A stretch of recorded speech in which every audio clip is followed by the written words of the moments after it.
बच्चों, आज हम गणेश शंकर विद्यार्थी के द्वारा रचित जेल का जीवन पाठ का अध्ययन करेंगे।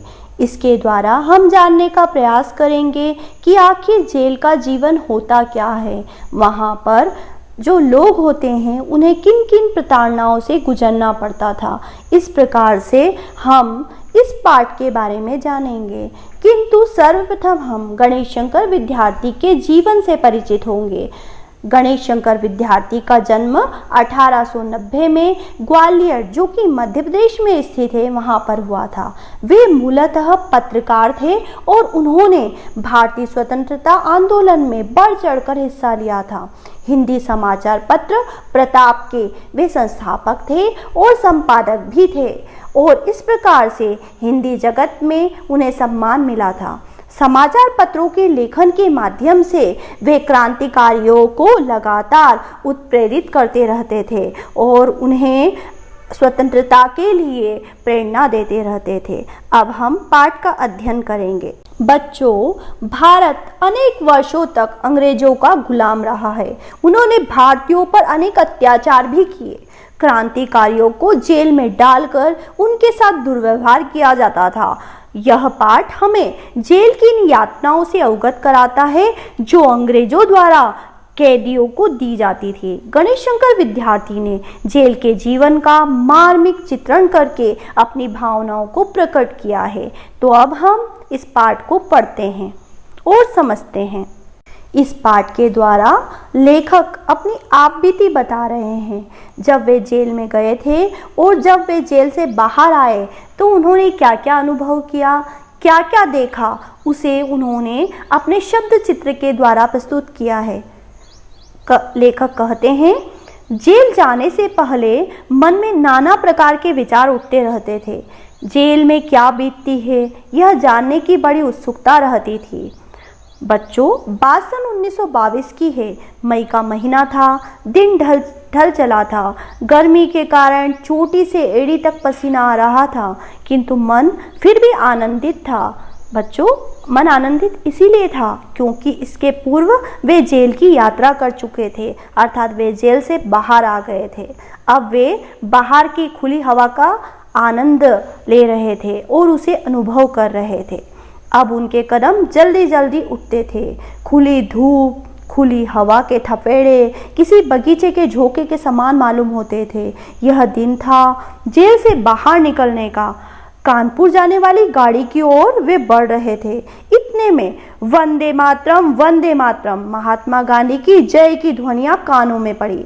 उन्होंने नजर घुमाकर देखा तो स्टेशन को पार करने वाले पुल के जीने पर पुलिस के गार्ड के बीच में अनेक युवक चलते हुए दिखाई पड़े। उनके पैरों में बेड़ियां जकड़ी थी, उनके हाथ पैर बंधे हुए थे, तो भी उनकी जुबान और जुबानों से बढ़कर उनका हृदय खुला हुआ था। उन्होंने जयगान किया, माता की वंदना की। लेखक आगे बताते हैं कि जब वे आगे बढ़े तो उन्होंने देखा स्टेशन आते ही सड़क के किनारे एक कुएं के पास ये युवक पेड़ के नीचे बैठे पानी पीते हुए दिखाई पड़े थे।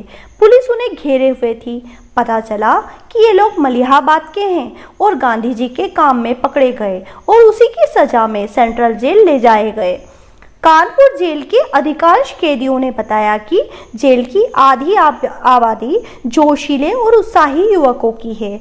गांव में जो भी आदमी तनिक भी मन चले और बड़े हुए हौसले के हुए, बस उन्हें बंदी बना लिया गया।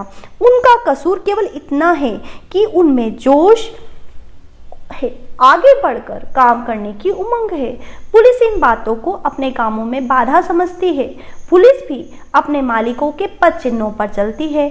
शाम होते ही कोठरियों पर ताले लगा दिए जाते हैं। एक एक कोठरी में कई कई आदमी ठूस दिए जाते हैं। कोठरी का ताला सवेरे 6 बजे के बाद ही खोला जाता था। यह अच्छा था कि कोठरी के दो तरफ लोहे की छड़ के दरवाजे थे और हवा की कमी न थी। इससे कष्ट भी होता था। जब जाड़ा अर्थात ठंड बढ़ने लगी तब दोनों ओर से सर चलने वाली हवा मुझे कष्ट देने लगी। जब तक मैं यहाँ रहा, रात्रि को चंद्रमा के दर्शन ही न हुए। 9 बजे के लगभग जेल के परमदेव सुपरिटेंडेंट दलबल सहित पधारते। जब वे आते तो मालूम पड़ता कोई नवाब आया है। बड़े साहब आते हैं, दूर से सुनाई पड़ता। फाटक का सिपाही कपड़े ठीक करके ऐसा अकड़ कर खड़ा हो जाता मानो सतर्कता की जीती जागती मूर्ति हो। साहब के आते ही धड़ाके से फाटक खुलता और जाड़े के दिनों में भी झालरदार छाते की छाया में डग बढ़ाते हुए साहब बहादुर दिखाई पड़ते। पीछे उनकी सेना होती। सुपरिटेंडेंट से हम लोगों को खड़े होकर बात करनी पड़ती थी।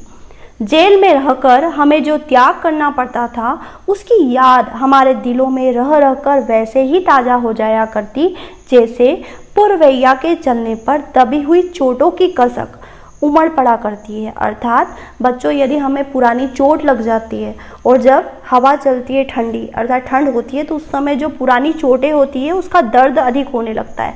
तो उसे ही इन्होंने इस तरह से कहा है।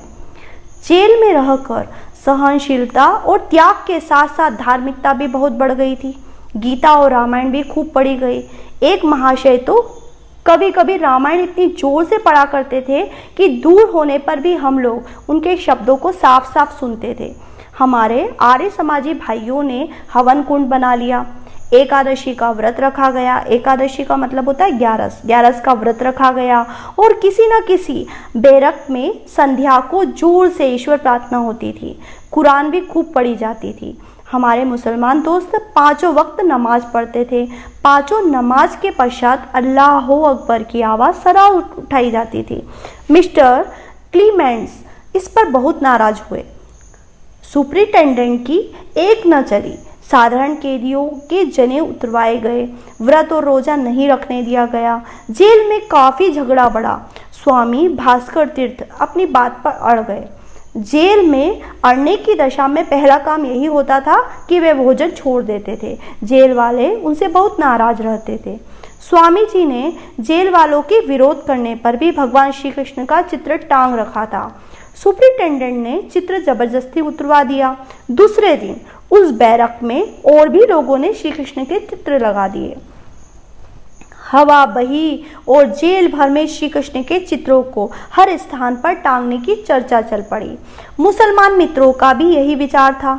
सुपरिटेंडेंट ने धमकी दी परंतु कोई विचलित नहीं हुआ। विचलित मतलब कोई अपनी बात से हिला नहीं, अर्थात वो अपनी बात पर अड़िग रहा। समझौता यह हुआ कि चित्र अपने पास रखो, दीवारों पर टांगो मत। इस तरह से आदेश दिया गया। जेल से रिहाई के समय मिस्टर क्लीमेंट्स से बातें हुई। उन्होंने फरमाया, अब कुछ अपना काम करना। मैंने कहा, पहले भी करता था। वे बोले, नहीं, तुम लोगों के पास दूसरों को भड़काने के अतिरिक्त और कोई काम नहीं है। अब कपड़ा बुनने का एक कारखाना खोलना। नेक सलाह के लिए धन्यवाद देते हुए मैंने कहा, आपका ख्याल गलत है, मेरे पास काफ़ी काम है। बोलो क्या है? उन्होंने पूछा। मैंने कहा, प्रेस और पत्र। वे आगे बोले, वे तुम्हारे नहीं हैं, उनमें तुम नौकर मात्र हो। मैंने कहा, मैं वैसे ही नौकर हूँ जैसे आप इस जेल के नौकर हैं। इस पर बातों का रुख पलटा। बोले, जेल आने की इच्छा भले आदमियों में नहीं होनी चाहिए। मैंने भी आवेश में कह दिया, जब तक देश की यह अवस्था है तब तक हर भले आदमी का दूसरा घर जेल ही है। बोले, तुम बहुत कमज़ोर हो, अब की बार जरा मजबूत होकर आना। मैंने कहा, आप बड़े अच्छे चिकित्सक हैं, इसलिए कोई चिंता नहीं है। फाटक की खिड़की खोल दी गई। उससे निकलकर खुली दुनिया में पहुंच गया।